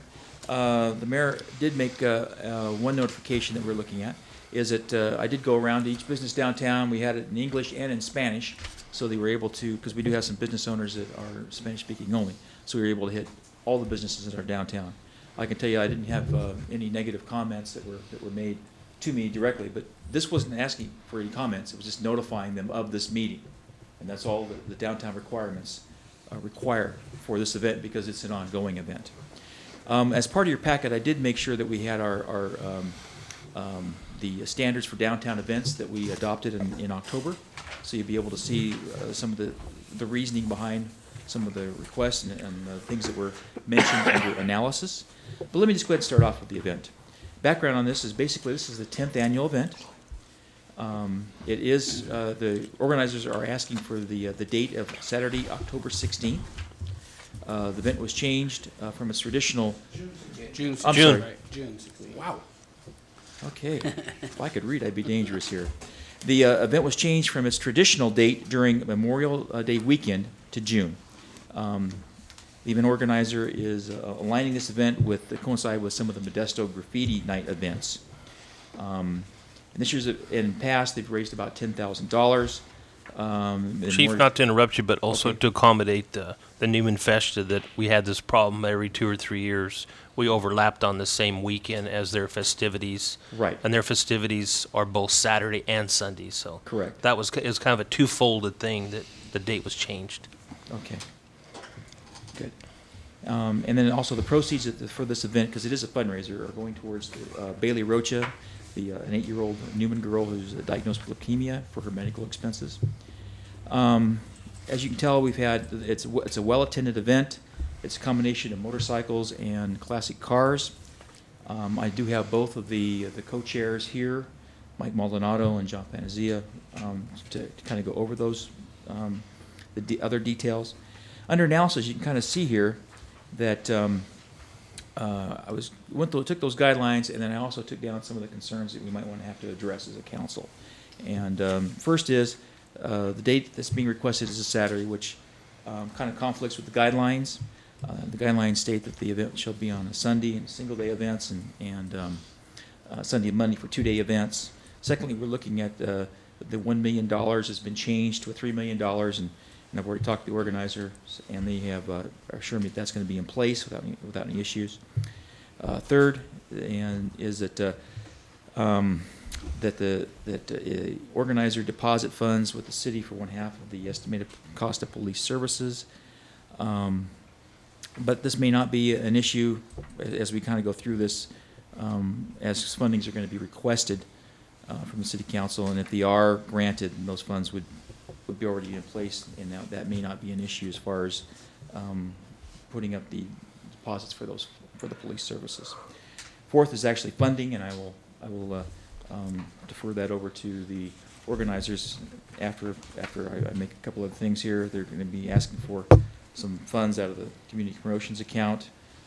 They were successful in the past years of getting that money. Last couple of years, it has gone up to as high as $700.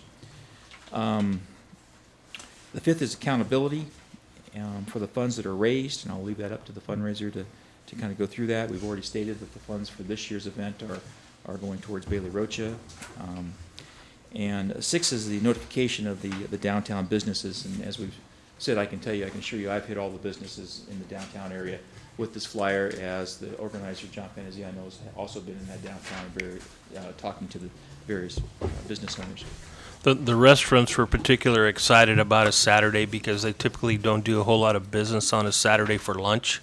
So they were quite excited. Obviously they're going to do very well, and everything will be all closed up and cleaned up by dinner time. So, won't affect their dinner crowd, their regular Saturday dinner crowd. So they were very excited about that, of all the restaurants I talked to. Okay.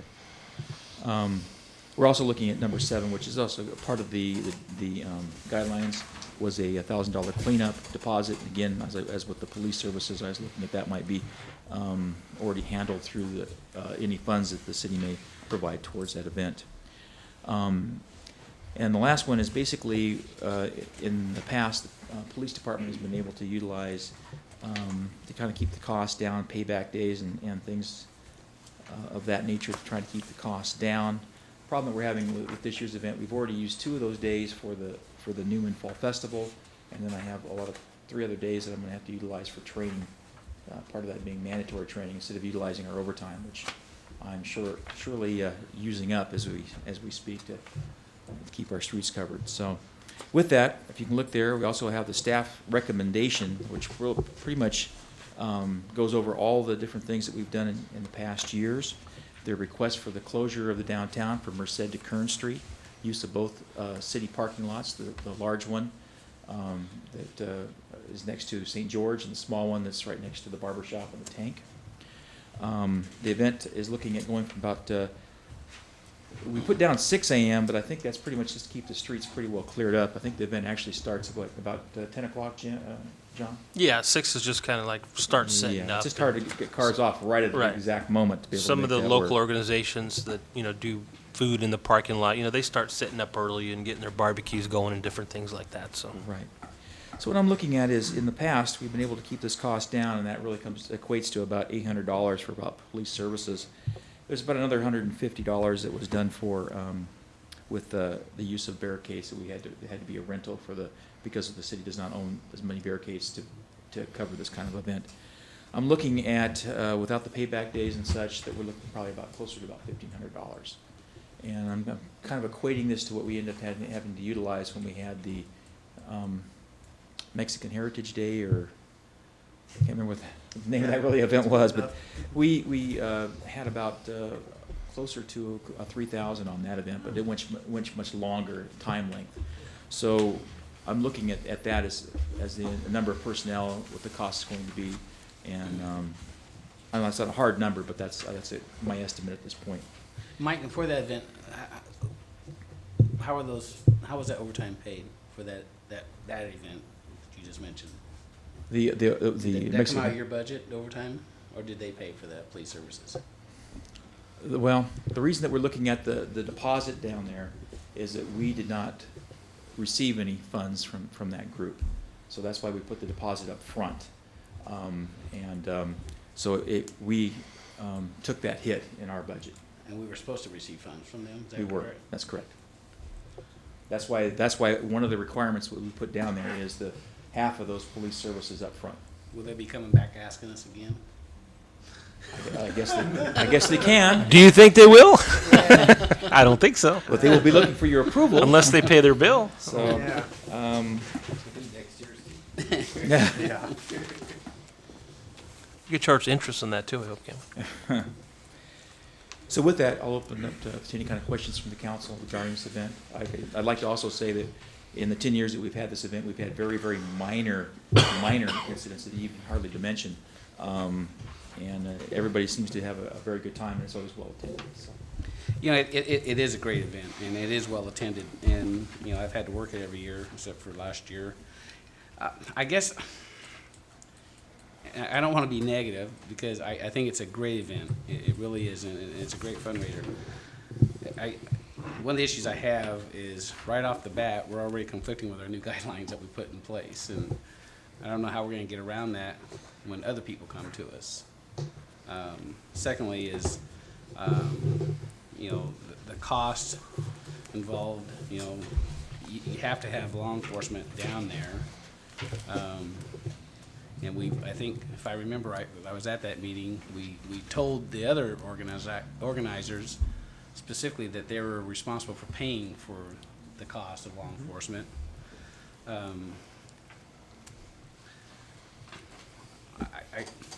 I support the event. It's a great event. It's a great fundraiser. It just seems like right off the bat now we're in conflict with our own guidelines that the council had put in place. And I guess my question is, how are we going to handle that with future events? I guess what I would say, in my personal opinion, is twofold. This is an event that's been going on for years, obviously, as you said, very successful, never had any problems. And we are also accommodating another group that if we stuck to the date we had for the last 9 years, then, you know, we'd be in conflict with another whole group for another, you know, wanting to have an event on 2 days, Saturday and Sunday. They actually have a downtown event Saturday and Sunday. So that would be my answer to that. But, you know, to me, those new regulations, like specifically on a Saturday, I mean, reading between the lines, I think that should be for obviously a brand-new event that wants to come downtown for the very first time and try something. That's where I think the Saturday, Sunday, Monday thing kicks in my opinion. I'm okay with it. I'm saying we better be prepared to deal with it, because you know it's going to rear its ugly head. Mm-hmm. And, you know, that's why the chief had his letter, and we sent out, you know, he went to all the business owners, and I talked to as many people as I could, and, you know, we made some flyers ahead of time just to give to the business people and get their input, and I personally never had anybody complain about the Saturday date. So. I'm not saying that. Yeah. I think it's a great event. I really do, and I think the downtown business owners have profited from it. It's been Oh, and definitely. there hasn't been. The problems have been minimal, very minimal, and I don't think that's the issue. I'm just simply pointing out a fact that this council set guidelines that the chief put together, you know, for future events. And now I'm just saying right off the bat, we have an event. It's a very well-established event, and I give you that. I'm just simply saying that we're already in conflict with guidelines that this council has put in place. I'm not objecting. I'm just pointing it out. Mm-hmm. And I believe in all that language that was put in there. I think did it say somewhere about it could be left up to discretion of the council to listen to any proposal from a group and go from there. I believe it those are said guidelines. Yeah. I mean about the dates, or I think the council has that whole downtown standard less basically discretion it's on what it's to a do. guidelines, not a set stuff. Yeah, we'll change those in for next year. Do you Tweak. have to run or can you walk? I'll pick you up if you want, Ted. I No, don't. no, Oh. I mean, I'll walk it, but Yeah, you could walk it. you can Ted. walk it. Yeah, yeah. How about bathrooms? Hey, Now, they're all on over. Saturdays, see, you're gonna have those businesses open, they want that business, but they're gonna have people coming in there use the bathroom. If you look down in the things that we always do, No, we I have remember reading yeah, that we have the portable five. toilets. We have 10 There's portables, But you're still 5 gonna in have each side of town. People, you're gonna have businesses crying about that, I can guarantee you. Well, the ones that don't, in, I didn't buy anything. the ones that don't buy anything, sure. Also, one thing, if you turn to requests from the Newman Fund Run Committee on page 3, even though they're not numbered, it gets down to where on number 7, the chief mentioned that in the past you've had those payback days. We would like to use some of the community promotion account to just make up the difference for the payback days that were done in the past years. That would be one of the things that the committee would like to request. And there is money in the community promotions account as we do fund other things that do promote the community. Just for point of clarification for minutes, are you requesting that the full amount be paid out of that fund, or are you requesting? No, on 7, where it says, on page 4, staff report. They're asking for 1,000. Yeah, from the community promotions account, yeah. Which, as the chief said, in past years, the payback days, what, 700, 800, 850, somewhere in there is what it equated to.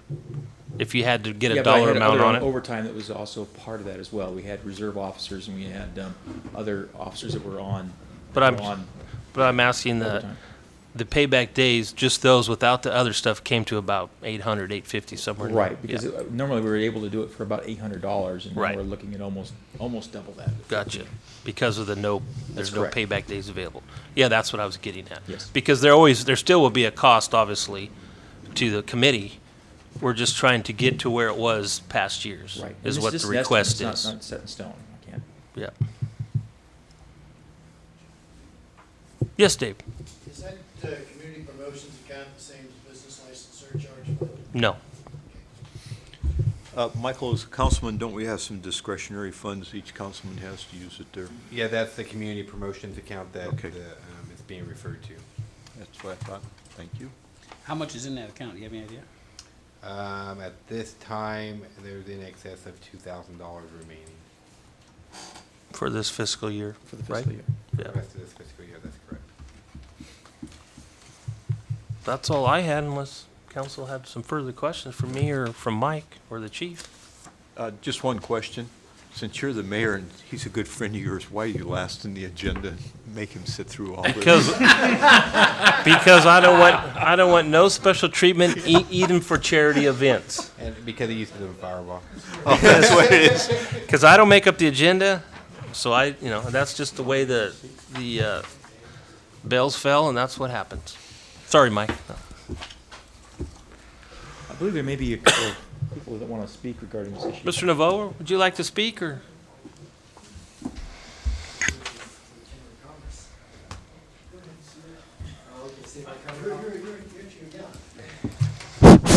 I don't know what happened. I pushed Speak the into the button mic, back speak there. into the mic.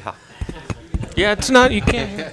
I paused it for the, we're getting it back there, but Probably you're not not getting it out recording here. it. So it is being taped. Bob Naveau, 940 Fresno Street, and in an effort to be consistent, couple of issues. One, I wholeheartedly agree with Councilman Caton's observation of not taking very long to go against the very policies that you've just put in place. That's what we do here. I know. That's why we get paid the big bucks. That's right. But I'll You have give to you go some down a history. limb. I have been present as a business owner for the past 10 years, and maybe a little bit more.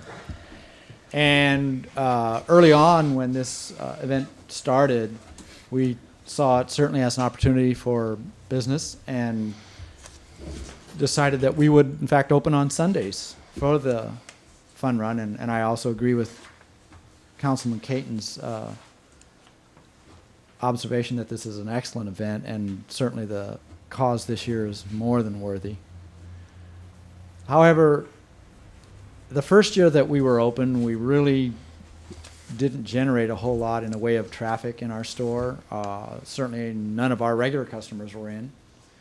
And we did enough that first year to warrant a second try at it. And so we did it again the second year and really felt that it didn't really pan out for us as our business. And keep in mind also that there have never been the number of businesses in our building that there are currently today. So we've really been the only retail store in that location for many, many years. And now we have some other retail shops that are going to find out what we found out over a 3-year period, because we in fact came back a third year just to give it a really good shot. It doesn't work for us in retail. It's going to be great for the restaurants because those folks will be eating, and they will be eating a lot, and they'll also want to drink a few soda pops and whatever. Water. And so that's going to be a real boom for a restaurant, and if I had a restaurant, I'd be ecstatic. However, I believe that you're going to find the majority of the retailers are going to be very disappointed. And I have mixed emotions right now whether I'm even going to bother to open because of the history that I've already have in it. We didn't generate enough the 2 second years to even cover our costs for opening up, and so obviously we decided it wasn't a good idea. I'm going to be open. I'm going to give it a Saturday shot. Let's just see what happens. But you need to be aware that you set these guidelines in place to not impact the merchants adversely.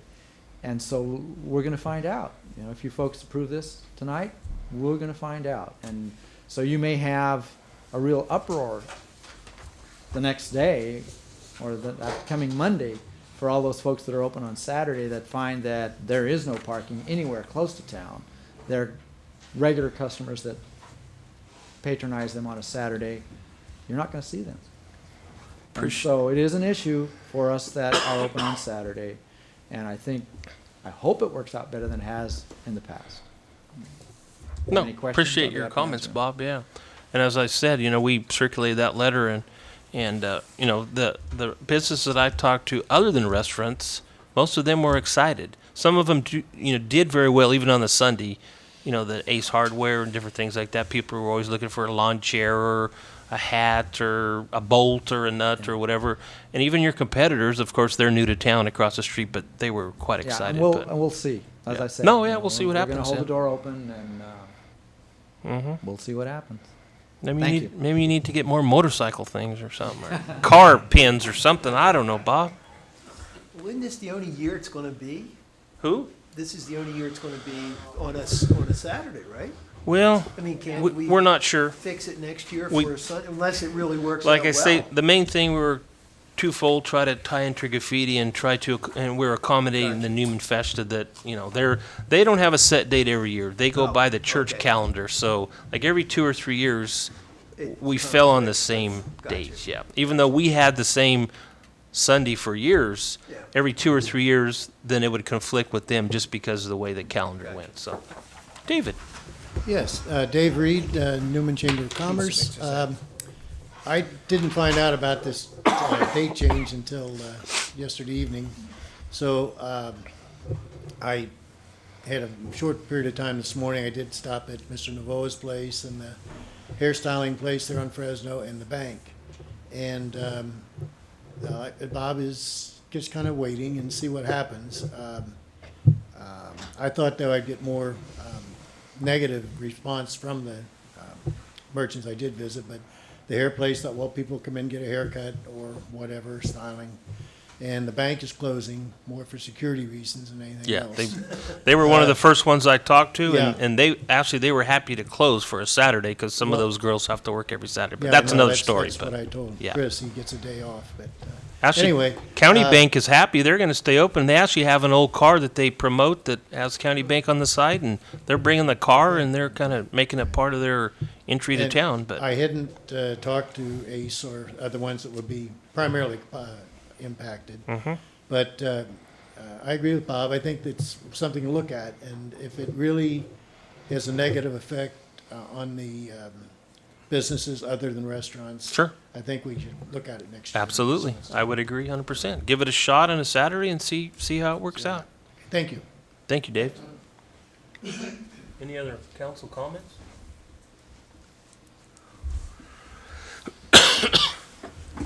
With that, oh, sorry, Mike. You want to say something since you've been here that long? Oh. Sorry, Mike. I was saw your greasing- time allotment, I was sir. greasing them up for you. Mike, it's all. That was a long night. Since you waited here so long, sorry, Mike. Go ahead. I get anything I want? Whatever you want. Well, you know, on page 3 where it says request for Newman Fun Run Committee, that's what you're requesting, 2 right? seconds or less. Okay. 17931 Cotton Road, Las Vegas. Mike Maldonado. Basically, I'm just here to thank you for the opportunity to have this event again. Every year we go through the proper channels, the proper hurdles. We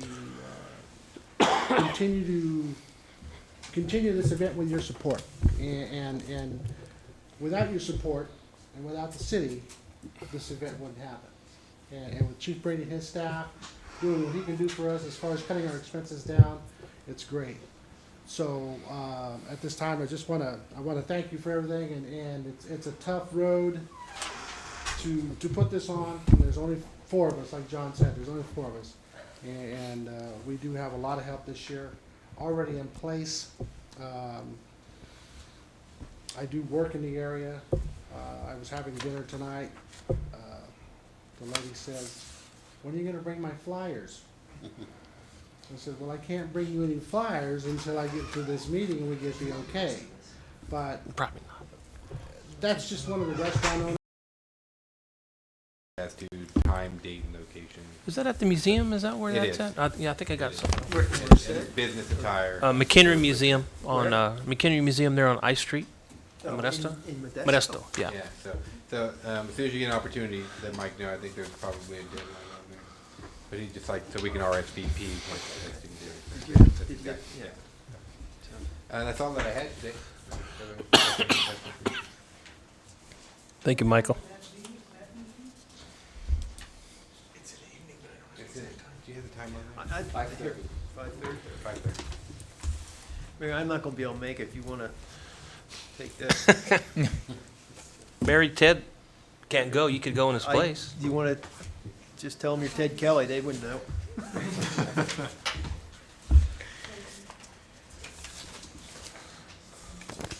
First, City Council, I only have one thing, and that's, you've granted me the authority to be able to do, to handle parade permits. I have one before us from the youth baseball. They're looking at this Friday at 5 p.m. for their annual parade. I don't have any conflicts with that, and we have a staff to be able to handle the needs of that parade, so. That's all I have. Play ball. That's the 30th. Play ball. Hope for a clear day. Last year it rained, remember? Yeah. Yeah. We don't have any other staff here, do we? Oh, Stephanie, you have anything else to add? No. There's a member. Oh, there's Ernie. Hey, Ernie. And out of the back. Out of the back. Yeah, Terry's back there too. Ernie, where you been this whole night? Jesus. Good evening, Mr. Mayor, council members. I just have one quick informational item. We've completed the mistletoe abatement. It's all been done by a local contractor. So that's all I had to report. Any questions you may have of me? Yes. Ernie, I'd just like to say, the parks out there look very nice. Oh, thank you Yeah. very much. Yeah, I Yeah, it's- drove around and looked at all of them, and they're outstanding, especially Sherman.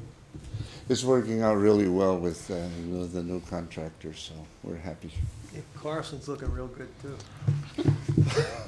Okay. Ernie, what's the deal on trees in the town? Do I want to get into this, Michael, or do I need to approach you? Is this going to be a long deal or not? I don't want to. No, I hope not. Oh. But there's a lot of dead trees in my area, Well, In your you gotta area? Remember, including my own. we just went over to the nursery and they're like, don't cut them down until May, because some of them may still come out. 'Cause I was Trust me, getting this ready to rip a couple out, and they said, so, it's just strange weather this year, so, but we do, if May come around, you still see some dead ones, let us know. If there's city trees, we will These work are on all, replacing yeah. them. Okay. Ted, do you know what a city tree is? Seriously? It's where it's located in relationship to the sidewalk. To the sidewalk. Ours are in the middle of the, we have that little strip. It's your tree. Oh, the That's park where they- strip. He's got Yeah, separated that's- sidewalk. Yeah, these That's- are all city trees. That's city tree. Okay. Yeah. Yeah, Yeah. you're on These are- good. So if you'd like to buy a new one, you could. I would love to do that, but these guys would dig it Adopt a up. tree, there you go. Yeah. There's quite a few trees that look dead, but they're not. The leaves have just not come out. Yeah. Okay, there's a lot of Raywood ash, Modesto ash, that they're still in a dormant stage, but they'll pop out. Just behind because of the Not weather. this one, Aaron. Well, maybe not that one, but there's Yeah, no, I several, know, I including know. the one in front of my house. So. What'd you do, run over it or something? Okay. No, it's just, this thing hasn't been alive for 2 years. Yeah. Anyway. You said he didn't have anything else. Since we're talking about parks, I brought this up to Michael. Somebody had brought it to my attention that the bathrooms at Sherman Park weren't open on weekends. We had talked about that. Yeah, we're working on that right now as a staffing issue, and we're trying to figure out a way that they'll keep those open. Realistically, it's gonna cost the city some overtime money to do that because we only have someone on for a couple hours. And we're looking at putting up signs and basically have those facilities open from like 7 to 4, 7 to 5 on the weekends. You can't really go any much later than that. So, but they stay pretty busy. So that's our goal right now. I think that, yeah, that's our goal. So we have a nice facility and there's so many people out there and the weather's getting better. Michael had told me, correct me if I'm wrong, that we have staff, public works staff on the mornings on Saturday and Sunday that work, but they don't work all the way past like 3 or 4. So if we wanted them to be able to leave the bathrooms open until for the whole day, then we just have to pay them a little bit extra, which I think would be well worth It's it. a 2-hour minimum call out. They work 2 hours in the morning. What they do is they go through and they look at all the pumps and the wells and make sure they're operating correctly and check on city facilities, the trash containers and those types of things. And that usually eats up their 2 hours. And then they're on call the rest of the day. But if they get a call out or if you need them to go back out at the end of the day to shut the restroom facilities, again, that's a minimum 2-hour call out. So you're looking at 4 hours of overtime on a weekend for them to go back out and to shut those facilities down. I know at one time they put that duty on the police department, but the police department and their people get caught up in chasing and doing their activities. It's hard for them to recall going back and remembering to go back and to shut those. So. Mike, how do you handle Barrington? Because Barrington, I know they leave that open when the children are out there playing baseball and soccer. Well, again, that's usually at this particular time. The keys are given to the baseball board, and they utilize that facility, and so They open them and close them. right. yeah. But that's another one. We can start looking at if we're going to have somebody going out. You're doing 2 hours. You might as well open and close those as well. So that's something that we're looking at. So and that was brought up by the council to me, and so that's what Ernie and I have been working out and trying to work that into a schedule also. So and you'll also see that as we proceed forward with the budget and making sure that that's appropriated accordingly. Very good. Just thought about, I could call them up. My street leaks every weekend, so I could say, come and fix my leak, and oh, by the way, go by and shut the bathrooms. That would work too, I guess. No other staff, I guess. Comments from council members? Mike? None this evening, Mr. Mayor. Thank you. Bob? Just to mention while we're talking about bathrooms, Gotta go. San Luis Obispo, I was over there this past weekend, and one of the things that I found interesting is to find a restroom that's open is almost impossible. They have a lot of tourists going to that town, and what I'm thinking in terms of we're going to have people coming to Newman, and what do we provide to people when they come through our town as far as restroom facilities? Do we have anything that's open? We don't. We have one that is planned as part of the Plaza project. Right. But at this point in time, other than our park restrooms, when those are open, Yeah. We don't have any in the downtown area, and we're trying to reduce our dependency on porta potties. Okay. As they're typically vandalized and they turn into. Go to Patterson. I was amazed to be in a town that's pretty good size and had a lot of people. There was one restroom, one. That was by the jailhouse. First you had to find the jailhouse, and then you could find the bathroom. And that was the only one. And doing some of the research here, I know Public Works Department has discussed in the past that, there was an opportunity where the council looked at keeping the restrooms open on weekends, and, and it was, I think, opened by the Public Works and then closed by the PD, but if the PD got tied up, sometimes they stayed open overnight, and over a 30-day period, there was just a ton of vandalism that happened. And Yeah, it's you an can't leave 'em unfortunate overnight, Side effect, and why you can't, it's why you have to lock them down at night, because you don't want that to occur, and it just ends up costing you way too much money, so. That's all I have. Thank you, Bob. Ted? Just two quick ones, and I saw this on the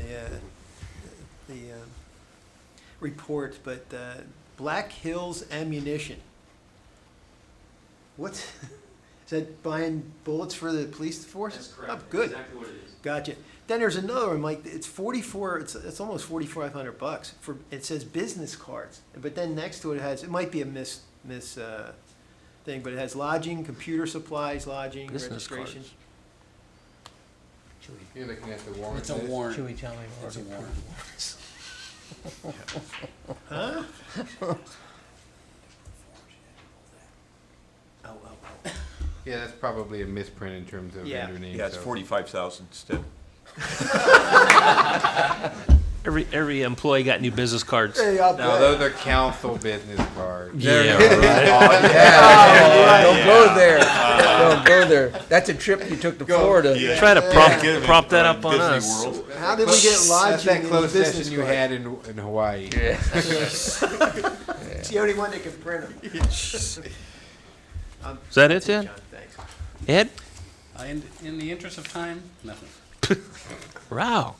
Just really fast, I just wanted to, my trip to Washington, D.C. was very fruitful because the Wednesday after I got back, we got great news from the Army Corps that they reallocated some money from other projects throughout the country that were lagging behind and weren't going to need funding before their fiscal year was over in September. So we got another $400,000 for this fiscal year between now and September to really jump on our project really hard. And it had to do definitely with showing up there in person in the Army Corps building back there. So Does the county match that? the county matches to a certain point. They do. They do. I think I think they had a match for this amount. I think it was like $8,500 or something like that. That was their match that was required. So that was a pretty well spent $8,500, I would think. Don't you think, Jim? So yeah, to get $400,000. So that's all I had. The trip was very fruitful. I could give you another report another day. And with that, I will entertain a motion to adjourn. So moved. Second. All in favor? Aye. Opposed? Motion accepted. What?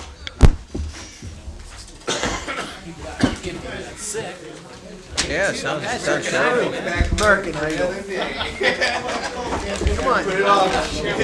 2 more weeks. And you thought it was going to be a cake? You thought it was going to be a cakewalk tonight? Oh, yeah, you thought it was going to be a cakewalk. You're gonna come in and see me. Another long night. You're gonna come in and see me. I got the whole list. How's it going tonight? Hey, Stan. Okay. That's kind of good.